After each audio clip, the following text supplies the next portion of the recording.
नमस्कार, मैं हूं मोहित चौधरी और आप सभी का स्वागत है इस बुलेटिन में। आपको बता दें कि लगातार जो आंकड़े हैं तेजी के साथ वो लगातार बढ़ते जा रहे हैं, लेकिन इसी के साथ में जो ऐसे लोग हैं कोरोना को मात देने वाले, उनकी भी संख्या लगातार बढ़ती जा रही है। लेकिन इन सब चीजों के बीच में जिस तरीके से पुलिस प्रशासन काम कर रहा है वो काबिल तारीफ है, उसको लेकर लगातार चर्चाएं जोरों पर है। वहीं आपको यह भी बता दें कि कोटा में फंसे उन बच्चों को लेकर भी सरकार ने फैसला किया है कि उनको निकालने का।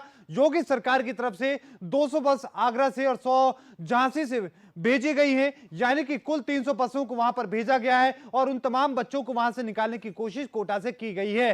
रात को 300 बच्चे वहां से 300 बसें भरकर जो बच्चे थे वो उत्तर प्रदेश लाए गए हैं और इसी के साथ में लगातार सिलसिला इसी को लेकर जारी है कि तमाम बच्चों को निकाला जाए।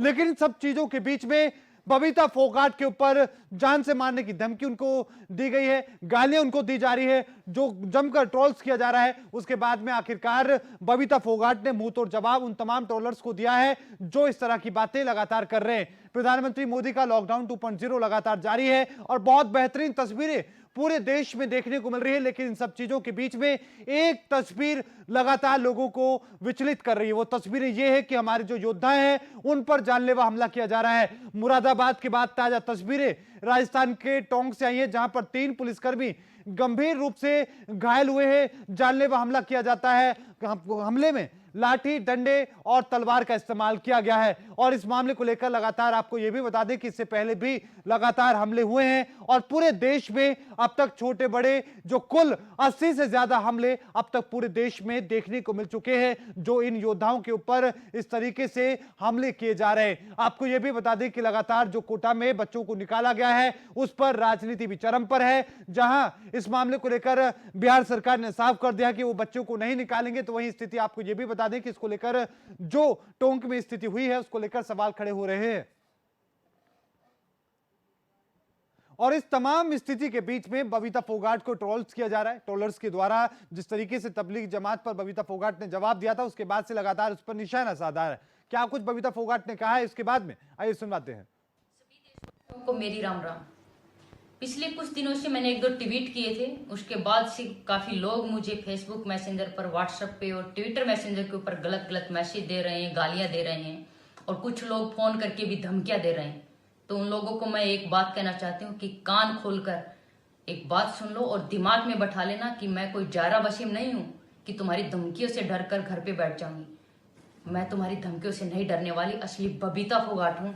अपने देश के लिए हमेशा लड़ी हूँ और ऐसे ही अपने देश के लिए लड़ती रहूंगी और बोलती रहूंगी। और मैंने जो ट्वीट किया उसमें कुछ भी मैंने गलत नहीं लिखा है। मैं अपने ट्वीट पे अभी भी कायम हूँ और आगे भी रहूंगी, क्योंकि मैंने सिर्फ उन लोगों के बारे में लिखा है जिन्होंने कोरोना संक्रमण को फैलाया है। आप लोगों से पूछना चाहती हूँ, क्या तबलीग की जमात वाले अभी भी नंबर 1 पे नहीं बने हुए? क्या तबलीग की जमात वालों की संख्या अभी भी नंबर 1 पे नहीं है? क्योंकि अगर तबलीगी जमात वालों ने कोरोना संक्रमण को नहीं फैलाया होता तो अब तक लॉकडाउन भी खुल गया होता और हिंदुस्तान से कोरोना भी हार गया होता। तो जिन लोगों को सच सुनने में प्रॉब्लम है तो वो लोग एक बात और सुन लें कि मैं हमेशा सच बोलती रहूंगी और सच लिखती रहूंगी। अगर आप लोग सच सुनना पसंद नहीं करते तो या तो अपनी आदत सुधार लें, नहीं तो सच सुनने की आदत डाल लें। Thank you so much. जय हिंद, जय भारत। तो वहीं राजस्थान के टोंक में पुलिसकर्मियों पर जो जानलेवा हमला किया गया है उसके बाद में क्या कुछ वहां के एसपी ने कहा है, आइए सुनाते हैं। आज थाना कोतवाली का स्टाफ हमारे कांस्टेबल सुबह गश्त करने के लिए गए थे। कर्फ्यू पे सख्ताई रखने के लिए लोगों का आवागमन था, जिसके ऊपर ये 5 बत्ती के बाद कसाईयों के मोहल्ले में गए तो पुलिस पार्टी के ऊपर हमला कर दिया, जिसमें हमारे रामराज कांस्टेबल, राजेंद्र कांस्टेबल और बागचंद, उन तीनों के हैं, हॉस्पिटलाइज है तीनों और डॉक्टर के उसके अंदर उनका इलाज चल रहा है। काफ़ी लोगों को हम पूछताछ के लिए लेकर आए हैं। अब रिपोर्ट के आधार पर एक बार उनका चिकित्सा परीक्षण हो रहा है, उसके बाद के अंदर करने के बाद में मुकदमा दर्ज करेंगे। अब तक इस पूरे मामले में 17 से ज्यादा लोगों को गिरफ्तार किया जा चुका है, लेकिन बावजूद इसको लेकर स्थिति जो है वो लगातार असमंजस में है, क्योंकि इस तरीके की जो घटनाएं हैं वो कम होने के बजाय बढ़ती जा रही हैं। आपको बता दें कि ये पहला मामला नहीं है जब इस तरीके से पुलिसकर्मियों पर, योद्धाओं पर हमला हुआ हो। इससे पहले भी कई बार हमला किया जा चुका है। आपको यह भी बता दें कि इससे पहले तस्वीरें मुरादाबाद से सामने आई थी, उससे पहले इंदौर से सामने आई थी। ये वो बड़ी घटनाएं थी जिनमें हमला पुलिसकर्मियों पर किया गया था। पंजाब की वो घटना जहां पर एएसपी के ऊपर जानलेवा हमला किया गया था, उसमें एएसपी को अपना हाथ गंवाना पड़ा था। हालांकि ऑपरेशन में बाद में उनका हाथ ठीक कर लिया गया, लेकिन लगातार इस तरह की जो घटनाएं हैं उनका सिलसिला लगातार जारी है। इसी टोंक में अभी 2 दिन पहले ही आशा वर्करों पर भी जानलेवा हमला किया गया था, लेकिन उस मामले को लेकर कोई खास कार्रवाई नहीं हुई, जिसका असर यह देखने को मिला कि अब पुलिसकर्मियों के ऊपर इस तरह के जानलेवा हमले देखने को मिल रहे हैं। आपको यह भी हम बताते चले कि लगातार इस तरह के जो मामले हैं कम होने के बजाय बढ़ते नजर आ रहे हैं। जहां शुरुआत में इस तरह के मामलों को लेकर कड़ी कार्रवाई की गई, बावजूद इसके इस तरह की जो घटनाएं हैं वो कम होने का नाम नहीं ले रही हैं। तो वहीं आपको यह भी बताते चले कि अंतर्राष्ट्रीय पहलवान बबीता फोगाट, जो कि बीजेपी की नेता भी हैं और चरखी दादरी से वो मैदान में उतर भी चुकी हैं, टिकट पर वो लड़ भी चुकी है, लेकिन उन्हें हार का सामना करना पड़ा। लेकिन वो अक्सर अब अपने ट्वीट को लेकर विवादों में है, क्योंकि हाल ही में उन्होंने कुछ ऐसे ट्वीट किए थे जिसमें तबलीगी जमात को लेकर उन्होंने सवाल दागे थे। लेकिन अब तबलीगी जमात को समर्थन करने वाले लोगों ने उन्हें जान से मारने की धमकी देनी शुरू कर दी है, अभद्रता उनके साथ करनी शुरू कर दी है, गालियां देनी शुरू कर दी है, मैसेज और कॉल करके जान से मारने की धमकी लगातार दी जा रही है। उसके बाद में आखिरकार बबीता फोगाट ने अब खुलकर इस पूरे मामले को लेकर बोलने का फैसला किया। उन्होंने साफ तौर पर कहा कि वो जाहिरा वसीम नहीं है जो इस तरह की टुच्ची धमकियों में आकर वो अपना काम छोड़ दें या बोलना छोड़ दें। उन्होंने साफ तौर से कहा है कि अगर आपको सच सुनने की आदत नहीं है तो वो उन्हें ना सुने, वो सुधर जाएं और सच सुनने की आदत डाल लें। इस तरीके की बातें उन्होंने कही हैं। तो वहीं आपको यह भी बताते चले कि राजस्थान के कोटा में फंसे हजारों बच्चों को अब निकालने का फैसला उत्तर प्रदेश की योगी सरकार ने किया है। आपको बता दें कि इन बच्चों को वहां से निकालने के लिए झांसी से 100 गाड़ियां भेजी गई हैं और वहीं झांसी के साथ साथ आपको यह भी बता दें कि आगरा से 200 बसें भेजी गई हैं और 300 बसों में जो भी बच्चे आ सकते हैं उनको निकालने की कोशिश की जा रही है और आगे भी इन बच्चों को निकालने की बात की जा रही है। लेकिन इन सबके बीच में आपको बताएं कि लगातार इस पूरे मामले को लेकर राजनीति जो लगातार चरम पर है और इसी के साथ में आपको यह भी बताते चलें कि बिहार सरकार ने साफ तौर से इनकार कर दिया कि इन बच्चों को वो निकालने के लिए कोई कदम नहीं उठाएंगे। मुख्यमंत्री नीतीश कुमार भी इस पूरे मामले को लेकर कह चुके हैं कि जो संपन्न परिवार के लोग हैं, योगी सरकार सिर्फ उन्हीं लोगों को निकाल रही है, बाकी लोगों को नहीं निकाल रही है। इस तरह के बयान आने के बाद से लगातार जो राजनीति है वो चरम पर है। तो वहीं आपको यह भी बता दें कि बिहार सरकार की तरफ से यह बयान भी सामने आ चुका है कि वो बिहार में फंसे इन बच्चों के लिए कोई कदम नहीं उठाएंगे। आपको यह भी बताते चले कि 60,000 से ज्यादा बच्चे राजस्थान के कोटा में फंसे हैं, जहां पर उनके खाने पीने और रहने की लगातार जो समस्या वो बढ़ती जा रही है और इसी को ध्यान में रखते हुए उन्होंने गुहार सरकार से लगाई थी। बड़ी संख्या में वहां पर बेटियां फंसी हुई हैं, बेटे देश के फंसे हुए, उनको वहां से निकाला जा रहा है। लेकिन इन सबके बीच में आपको यह भी बता दें कि लॉकडाउन 2.0 लगातार इस पूरे मामले को लेकर स्थिति जो है वो बेहतरीन बनी हुई है। हर जगह से शानदार तस्वीरें सामने आ रही हैं, अच्छी तस्वीरें सामने आ रही हैं। लेकिन इन सबके बीच में जिस तरीके से पुलिस कर्मियों पर हमले हो रहे हैं उससे जो विवाद है वो पनपता हुआ नजर आ रहा है, उसको लेकर राजनीति होती नजर आ रही है। तो वहीं आपको यह भी बताते चले कि इससे पहले मुरादाबाद और इंदौर में भी इस तरीके के हमले देखने को मिले हैं।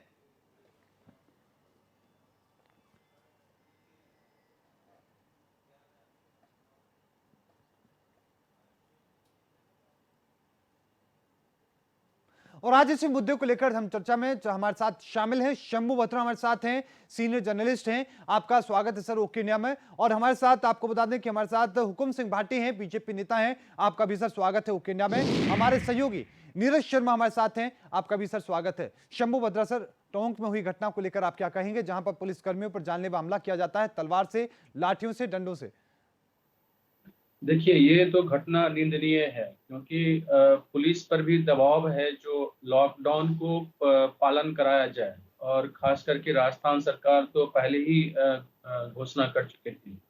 तो उस केस में पुलिस पर हमला करना निंदनीय है और जो लोग भी इस तरह के हमला कर रहे हैं उन्हें सजा मिलनी चाहिए। निश्चित रूप से कानून के को तोड़ रहे हैं, कानून जो एक तरह से सम्मान करने की बात है और ये कानून भी मान लीजिए कि जनता की भलाई के लिए है कि एक वायरस के महामारी के दौर से गुजर रहे हैं और उस वायरस को आपको खत्म करना है और उसकी एक प्रक्रिया, एक लॉकडाउन है कि पहले किया गया 21 दिन का और अब फिर 19 दिन का। तो इसमें इस तरह की घटना जो है सो सजा मिलनी चाहिए उन्हें, निंदनीय है, ऐसा बिल्कुल नहीं होना चाहिए। और पुलिसकर्मी जो भी है उनको वो भी मजबूर है कानून का पालन करने के लिए, तो उनकी चीजों उनको भी हमें सुनना चाहिए। इसमें कोई अहंकार या किसी तरह की इस तरह की बात नहीं होनी चाहिए कि पुलिस ने हमें क्यों टोका, पुलिस ने हमें क्यों कहा, पुलिस ने हमें क्यों पूछा। तो ये इस तरह की बात नहीं होनी चाहिए और लॉ एंड ऑर्डर का पालन कराना पुलिस का काम है। तो जो लोग भी इस तरह के काम करते हैं ये होना चाहिए। और राजस्थान में देखने वाली बात होगी कि जो जिन लोगों ने हमला किया, क्या वो लोग किसी राजनीतिक दल से तो संबंध नहीं रखते हैं।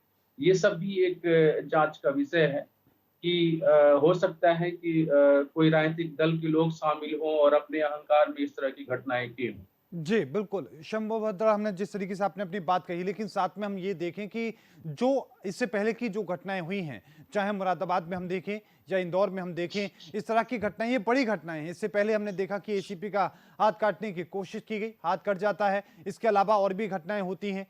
क्या लगता है कि क्या कड़ी कार्रवाई होती तो इस तरह की जो घटनाएं हैं वो नहीं होती, या आगे भी इस तरह की घटनाएं फिर नहीं होंगी? देखिए, ये तो नहीं कह सकते कि आगे कोई घटनाएं नहीं होंगी, और खास करके जो हाथ काटने वाली घटना है वो एक निहंग के द्वारा घटना है। और इस बारे में जो मेरी पर्सनल राय है वो ये है कि जो भी धार्मिक संगठन है, चाहे आज आप तबलीगी जमात की बात करेंगे, चाहे आप आरएसएस की बात करेंगे, चाहे आप निहंग की बात करेंगे, ये एक तरह से अपने आप को जो धर्म का जो ठेकेदार होने का जो अपने ऊपर में जो मुलम्मा तान लेते हैं, तो उन्हें लगता है कि ये कानून व्यवस्था, ये सिस्टम कुछ नहीं है, वो उसका सम्मान नहीं करते हैं उस तरीके से। निहंग भी एक सिख का एक मान लीजिए खास संप्रदाय का वो अपने आप को मानते थे, और वो देखा आपने कि धर्म के नाम पे जो कृपान रखने की छूट दी जाती है, तलवार रखने की छूट दी जाती है, तो ये सब चीज नहीं होना चाहिए। आज अगर वो छूट नहीं दी गई होती तो उनके पास तलवार नहीं होता और वो किसी के हाथ नहीं काटते। ये जो सहिष्णुता है, जो बर्दाश्त करने की क्षमता नहीं है, उसको लेकर के एक बहस का विषय है। उसको लेकर के भारत सरकार को, राज्य सरकारों को अब आगे आना होगा और धर्म के नाम पर किसी को कुछ भी करने की छूट देना बंद करना होगा, तभी इस तरह की घटनाएं रुकेगी। चलिए ठीक है सर। हुकुम सिंह भाटी हमारे साथ हैं। हुकुम सिंह भाटी जी, टोंक में हुई इस घटना को लेकर सबसे पहले आप क्या कहेंगे? जी हुकुम सिंह भाटी। हुकुम सिंह भाटी जी की आवाज नहीं आ रही है, लेकिन नीरज, इस पूरे मामले को लेकर क्या अपडेट है, क्या कार्रवाई अब तक हुई है? टोंक की घटना को हम सामने रखें तो मुझे अगर टोंक की घटना की बात की जाए तो शर्मसार करने वाली घटना, इसमें कोई भी दौरा नहीं। अगर मामले की बात की तो ज़रूर वहाँ पर पुलिस ने जो है कुछ लोगों के खिलाफ मामला दर्ज किया है, क्योंकि टोंक इलाके में जिस तरीके से लगातार जो है वो संक्रमित मरीजों की जो है तादाद भी बढ़ रही थी, जिसी के चलते जो है पुलिस पार्टी जो है वहाँ पर पेट्रोलिंग कर रही थी और कुछ लोग बाहर जो है खड़े हुए थे। जब पुलिस ने उनके बाहर खड़े होने की वजह पूछी तो कहीं ना कहीं किस तरीके से पुलिस के साथ वे वहाँ पर उलझे और उसके बाद उन्होंने पुलिस पर लाठी, डंडे, पत्थर, तलवार और जो है वो पथराव किया। कहीं ना कहीं ये दर्शाता है कि जो पुलिसकर्मी जो हमारी सुरक्षा में लगे हुए हैं, जिस तरीके से इससे पहले भी ये घटनाएं सामने आई हैं। अगर हम यूपी की बात करें, मुरादाबाद से आई हैं, बिहार के मोतिहारी से आई थी, एमपी के इंदौर से आई थी, तो इस तरीके की जो घटना है कहीं ना कहीं ये दर्शा रही है कि जो हमारे लिए जो है, जो हमारे लिए बाहर लड़ रहे हैं, बाहर खड़े हुए हैं, जो हमें समझाने की कोशिश कर रहे हैं कि आखिर, क्योंकि अगर पुलिस की बात की जाए तो कानून व्यवस्था कायम रखना पुलिस का काम है, और कहीं ना कहीं अगर इस तरीके की घटना अगर देश में लगातार बढ़ती है तो मुझे लगता है वो बेहद ही शर्मनाक है। क्योंकि जिस तरीके से सरकार ने अपनी तरफ से जो है सरकार की घोषणा के अनुसार देश में पहले 21 दिन का लॉकडाउन लगाया गया, उसके बाद 19 दिन का लॉकडाउन अब लग रहा है, तो 40 दिनों का लॉकडाउन के दरमियान अगर इस तरीके की अगर घटनाएं कहीं ना कहीं आ रही हैं, स्वास्थ्य टीम पर हमला हो रहा है या फिर पुलिस पार्टी पर हमला हो रहा है, वो काफ़ी निंदनीय चीज़ है। क्योंकि इस वक्त वो लोग आपको समझाने के लिए, फिर आपका इलाज करने के लिए हैं, और वो लोग इस वक्त कहीं ना कहीं भगवान का अवतार हैं, और वो चाहते हैं कि जो आपको समझाएं, क्योंकि आपको घर में रखना कहीं ना कहीं वो आपकी सेहत से जुड़ी चीज़ मान लो, या फिर आपके परिवार के जो है सेहत से जुड़ी मान लो, या फिर जिस तरीके से, क्योंकि कोरोना वायरस का अब तक कोई भी दवाई या फिर किसी भी तरीके की वैक्सीन नहीं आई है जिससे इसके इलाज का जो है, इसका इलाज किया जा सके। ऐसे में एक लॉकडाउन ही मात्र जो है है एक उपाय है, जो सिर्फ चैन तोड़ने की प्रक्रिया है, बाकी वो भी एक इलाज नहीं है। हालांकि सरकार अपनी तरफ से सरकारें कोशिश कर रही है, जिला प्रशासन कोशिश कर रहा है, पर ये जो घटनाएं हैं कहीं ना कहीं ये हमारी मानसिकता को दर्शाते हैं कि आखिर हमारी मानसिकता किस लेवल तक जो है वो जा चुकी है। जी बिल्कुल। हुक्म सिंह भाटी जी, टोंक में हुई घटना को लेकर आप क्या कहेंगे? राजस्थान के टोंक में पुलिसकर्मियों पर हमला होता है तलवारों से, लाठी डंडों से। 3 पुलिसकर्मी जो कि अभी बहुत गंभीर स्थिति में हैं। मोदी जी देखिए, ये बड़ी दुखद घटनाएं हैं। चाहे आप राजस्थान के टोंक की घटना लगा लीजिए या मुरादाबाद की घटना लगाइए, या देश में कहीं भी अगर हमारे स्वास्थ्य कर्मियों पर, डॉक्टरों पर, दूसरे स्टाफ पर या पुलिस कर्मियों पर अगर कोई किसी तरह का उनके साथ मार करता है तो वो तो सेवा में लगे हुए हैं, देश सेवा में लगे हैं, अपने जीवन को उन्होंने बिल्कुल स्टैक पर लगाया हुआ है। और फिर इस तरह की घटना, ये तो एक बहुत दुखद घटना है। मैं ये समझता हूँ कि इस तरह की घटनाएं नहीं होनी चाहिए, बल्कि अगर कोई मान लिया कोरोना पीड़ित है या संभावित है तो उनको उल्टा कोऑपरेट करना चाहिए। अगर संभावित है तो क्वारंटाइन में जाना चाहिए, अगर पीड़ित है तो उसके प्रॉपर इलाज लेना चाहिए। ये बहुत दुखद घटना है। और दूसरी बात मोहित जी, मुझे कहने में बिल्कुल भी इसमें संकोच नहीं है कि अगर कोई इस तरह की घटनाएं कहीं होती हैं तो उनके खिलाफ सख्त एक्शन लिया जाना चाहिए। FIR तक के प्रोविजन हमारे हरियाणा प्रदेश की अगर मैं बात करूं तो यहाँ पर 307 के मुकदमे का जो है प्रोविजन किया हुआ है। अगर कोई भी छुपाएगा या स्वास्थ्य कर्मियों पर किसी भी तरह हमला करता है, टकराव करता है, तो 307 का मुकदमा भी उसके खिलाफ दर्ज होगा। उत्तर प्रदेश में मुकदमे दर्ज हुए हैं। इस तरह राजस्थान में भी एक्शन लिया जाना चाहिए। हम कहते हैं चाहे कांग्रेस की सरकार हो, इस बात से कोई फर्क नहीं पड़ता। मैं कहता हूँ एक सख्त एक्शन लिया जाना चाहिए। इसमें कहीं किसी तरह की ढील नहीं दी जानी चाहिए। लोगों के जीवन का सवाल है। हुक्म सिंह भाटी जी, आप वरिष्ठ अधिवक्ता भी हैं। इस लिहाज से में जिस तरीके से योगी सरकार ने कदम उठाया, NSA लगाया, मध्य प्रदेश सरकार ने NSA लगाया, NSA इतनी बड़ी गंभीर धारा लगाने के बावजूद भी इस तरह की घटनाएं देखने को मिलती हैं कि पंजाब में SI का हाथ काट दिया जाता है और इस तरह के जो टोंक में मामले देखने को मिलते हैं। आपको क्या लगता है कि और कितनी कड़ी कार्रवाई होनी चाहिए? देखिए, सबसे बड़ी ये कड़ी कार्रवाई तो इससे बड़ी और क्या होगी, जहां रासुका जैसी धाराएं लगाने का प्रावधान उत्तर प्रदेश में किया है। और अगर मान लिया पंजाब की घटना का मैं जिक्र करूं तो ये बहुत दुखद घटना है। इसके लिए आज तक जो मोहित जी जो एक बात नहीं हुई है वो होनी चाहिए। जो धर्म गुरु हैं, चाहे मैं पर्टिकुलर किसी एक धर्म की बात नहीं करता, लेकिन उस धर्म को तो अवश्य जिन्होंने इस कोरोना को 60% 70% तक बढ़ाया है, उनके तो एक एक नेता को, धर्म गुरुओं को आगे आकर के इसमें इनिशिएटिव लेना चाहिए और ये ऐलान करना चाहिए कि भाई कोई भी अगर आदमी पीड़ित है या संभावित है तो उसको तुरंत बाहर आना चाहिए। ये जो अब तक हुआ नहीं है, क्यों नहीं हुआ? इसका ये कुछ एक मॉरल ड्यूटी बनती है, देश के प्रति ड्यूटी बनती है। इसलिए एक्शन तो ठीक है, बिल्कुल रासुका जैसी धारा और क्या होगा, फिर तो फांसी पर लटकाना ही बाकी रह जाता है। तो लोकतंत्र में ये थोड़ा शोभा नहीं देता है। लेकिन इससे बड़ी और क्या बात होगी?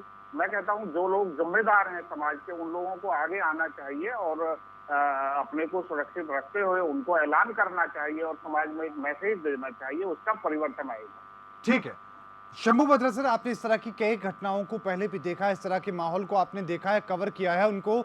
इस घटनाओं को किस तरीके से देखा जाए, क्योंकि ज्यादातर जो घटनाएं हैं वो खास समुदाय से आ रही हैं। और इस बात को मैं क्यों पूछ रहा हूं, क्योंकि लगातार इस तरह की भी तस्वीर आ रही हैं जो बहुत शर्मनाक हैं कि कोई सब्जी वाला अगर सोसाइटी में घुस रहा है तो उसका आधार कार्ड तक चेक किया जा रहा है कि वो किस धर्म का है, क्या उसका नाम है, तो उसी के बाद में सब्जियां खरीदी जा रही हैं। तो इस तरह की घटनाओं के पीछे आपको क्या लगता है और क्या कहेंगे आप? देखिए, जो मैं देख रहा हूं इन सारे चीजों में कि एक तो आपके पास कोरोना वायरस जैसी महामारी है, दूसरी तरफ हमारे देश के राजनीतिक दल हैं जो इस स्थिति में भी हिंदू मुस्लिम डिवीजन की जो राजनीति है वो किसी न किसी रूप में राजनीति करने का बहाना ढूंढ निकालते हैं। और इस तरह से एक खास एक तबलीगी जमात की घटना को इस तरह बहुत ही चालाकी से पूरे समुदाय से जोड़ देना और फिर पूरे समुदाय को कटघरे में खड़ा कर देना, ये जो एक प्रक्रिया है, हमारी जो राजनीति की जो प्रक्रिया है, इधर कुछ सालों से जो हम देख रहे हैं कि हिंदू मुस्लिम राजनीति में एक जो बाढ़ सी आई हुई है और खास करके मुसलमानों को टारगेट पे लिया जा रहा है, ये सुनियोजित राजनीति होती है, सुनियोजित साजिश होती है और इसमें सोशल मीडिया और तमाम तरह की का सहारा लिया जाता है और ये प्री प्लान्ड, ये प्लान्ड होके किया जाता है। ये नहीं कि जो आपने ऐसे कर दिया अपने आप हो गया, ऐसा कुछ भी नहीं। उसके बाद जब आप एक समुदाय को निशाने पे लेते हैं तो उधर से भी रिपरकशंस आते हैं, उधर से भी एक रिवेंज का या उसका हुड आउट किया जाता है और वो भी प्रतिक्रिया होती है और जब उधर से प्रतिक्रिया होती है तो उसको और आप बढ़ा चढ़ा के कहते हैं कि ये और ये देखिए ये कर रहा है, ये वो कर रहा है। तो इस तरह की प्रवृत्ति बंद होनी चाहिए और मैं तो कहता हूं कि हमारे जो राजनीतिक दल, जो बड़े दल हैं, उनको तो शर्म आनी चाहिए इस तरह की राजनीति करते हुए और इस वक्त करते हुए। तो ये सही नहीं है और एक घटना को एक पूरे समुदाय से जोड़ना, आज मान लीजिए निहंग की घटना हो, उसको आप पूरे सिख समुदाय से जोड़ दें, ये सही नहीं है। इसी तरह से कोई हिंदू व्यक्ति अपराधी हो और पूरे उसको हिंदू से आप जोड़ दें, तो ये भी सही नहीं है। लेकिन सर एक चीज ये कि जो लोग तबलीगी जमात के खिलाफ बोल रहे हैं या फिर तबलीगी जमात से सवाल पूछ रहे हैं, चाहे वो पत्रकार हो या बुद्धिजीवी हो, उनको जान से मारने की धमकियां दी जा रही हैं, उनको उनके साथ बदसलूकी करने की बातें कही जा रही है, उनकी बेटियों को छेड़छाड़ करने की धमकी दी जा रही है, उनके बेटों को मारने की धमकी।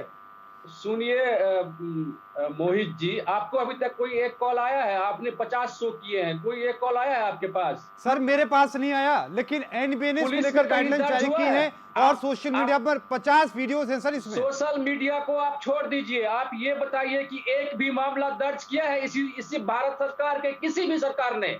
ये बताइए, किसी भी पुलिस स्टेशन ने क्या कर रहा है वो?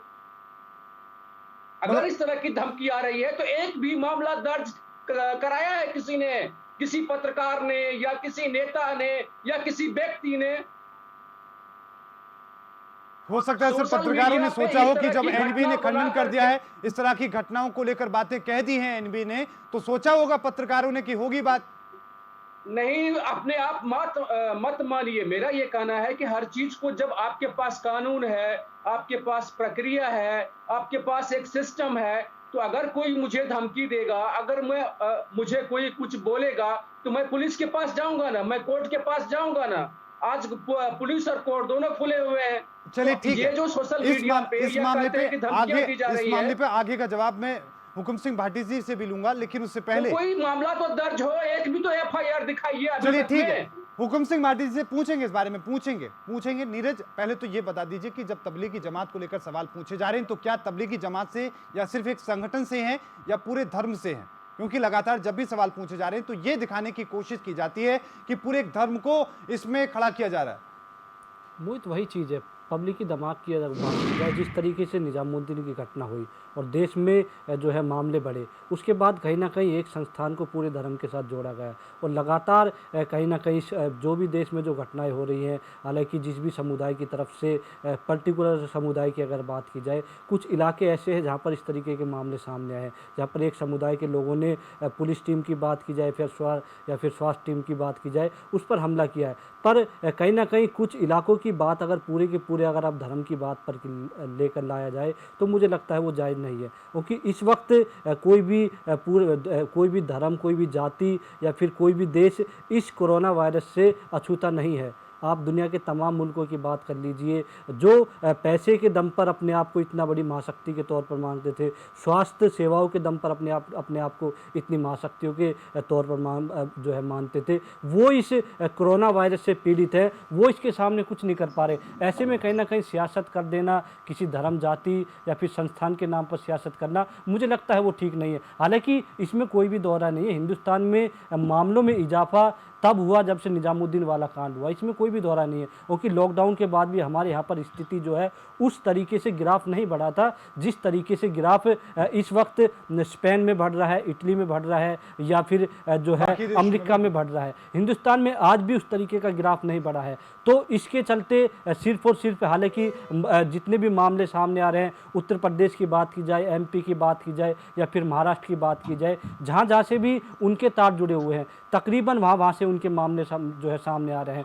30% मामले तो हैं, इसमें कोई भी दोहरा नहीं है, पर उस पर राजनीति कर लेना, अब उसी पर राजनीति टिका रहना, क्योंकि इस वक्त ज़रूरत क्या है मोहित, ज़रूरत है कि किस तरीके से अपने देश को जो है इस महामारी से बचाया जाए। सरकार क्या कदम उठा रही है, गरीबों को किस तरीके से सरकारी योजनाओं का लाभ मिल रहा है, नहीं मिल रहा है कहीं, तो ये सारी की सारी चीज़ें हैं। चलिए ठीक है। हुकुम सिंह भाटी जी, जिस तरीके से शम्मू बदरन सर ने भी कहा कि इस तरह के मामले अगर होते हैं तो उसमें एफआईआर दर्ज की जानी चाहिए, आपके पास एक पूरा प्रावधान आपके सामने है। बबीता फोगाट आपकी पार्टी की नेता भी हैं, मैदान में उतर चुकी हैं, हार का सामना बेशक उनको करना पड़ा, लगातार उनको ट्रोल्स किया जा रहा था, धमकी दी जा रही थी, अब उन्होंने बीते रोज जवाब दिया है। उन्होंने कहा कि वो ज़ाहिरा वसीम नहीं है, तो उन्होंने भी जवाब सिर्फ मौखिक किया है, उन्हें भी एफआईआर दर्ज नहीं कराई। ऐसे मामलों को लेकर आप क्या कहेंगे?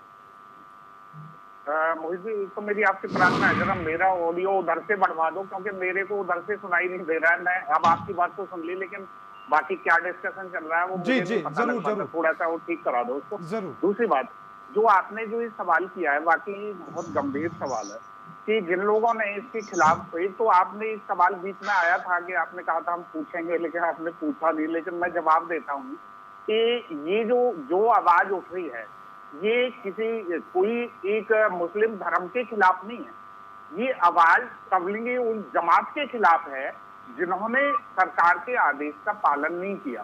बार बार उनको बताया गया कि भाई जो लोग इफेक्टेड हैं कोरोना से वो आकर के अस्पताल में इलाज कराएं, और जो संदिग्ध हैं जिनके संपर्क में वो लोग आए हैं वो क्वारंटाइन में जाएं।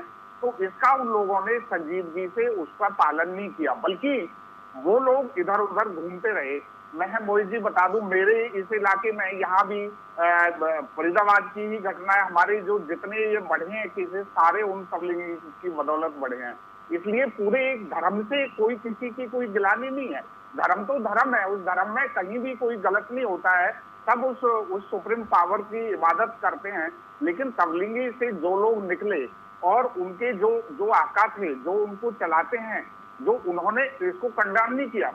उसके अलावा इस बात के लिए पूरे देश में इस बात के लिए गुस्सा है कि भी बड़े नेता या दूसरे लोगों ने उनका विरोध नहीं किया। एक खुले मुखर ढंग से एक विरोध होना चाहिए था कि भाई वो लोग क्यों नहीं बाहर आ रहे हैं, बल्कि उल्टी उल्टी बातें जो है वो धमकाने वाली बातें। बबीता फोगाट का कल मैं वो देख रहा था, उन्होंने क्या गलत कहा, उन्होंने कहा कुछ, उन्होंने शब्द कहा, एक जाहिल शब्द उन्होंने इस्तेमाल किया। जाहिल का क्या अर्थ होता है? जो आदमी एक गलत काम कर रहा हो और रिपीटेडली कर रहा हो उसको जाहिल कहते हैं। वो उसको जाहिल कहा जाता है जो गलत कर रहा है और रिपीटेडली गलत कर रहा है। वो शब्द उन्होंने इस्तेमाल किया था, तो वो ठीक कहा है। आप पूरे देश में देखिए, आंकड़ा मैं देख रहा था, 60 से 65-70% के जो हमारे यहाँ केसेस बढ़े हैं देश में, वो सारे तबलीगी जमात की वजह से बढ़े हैं। इसलिए इतना बड़ा देश का इन लोगों ने नुकसान किया है जिसकी कोई हद नहीं, हमारी पूरी इकोनॉमी रुकी। अदरवाइज हम लोगों ने जो 21 दिन का क्वारंटाइन का जो माननीय प्रधानमंत्री जी ने आह्वान किया, पूरे देश की मशीनरी उसमें लगी, हमारे मेडिकल स्टाफ, सिक्योरिटी स्टाफ और दूसरे जो लोग उसमें सब लगे, और हमने आप सब लोगों ने बड़ी संजीदगी से पूरे देश में उसका पालन किया। तो पूरी दुनिया को दिखा दिया भारत ने कि देखिए हमने उसको, उस रोग को आगे बढ़ने से रोका है। लेकिन इनकी बदौलत इतना आंकड़ा बढ़ गया। इसलिए ये भाटी जी, जब आप या फिर बाकी लोग इन लोगों बोलते हैं तो तबलीगी जमात के साथ साथ एक समुदाय को जोड़ा जा रहा है। इसी को लेकर मैं दोबारा आपके पास आऊंगा, लेकिन उससे पहले मुझे एक छोटे से ब्रेक पर जाना होगा और इसी को लेकर और समझने की कोशिश करेंगे कि जो टोंक जैसी घटनाएं, मुरादाबाद जैसी घटनाएं, इंदौर जैसी घटनाएं आखिरकार क्यों पनप रही हैं, क्यों व्हाट्सएप ग्रुपों में इस तरह के मैसेज डाले जा रहे हैं कि लोगों को जानबूझकर संक्रमित किया जा रहा है। रुकेंगे एक छोटे से ब्रेक के लिए, जल्द हाजिर होते हैं।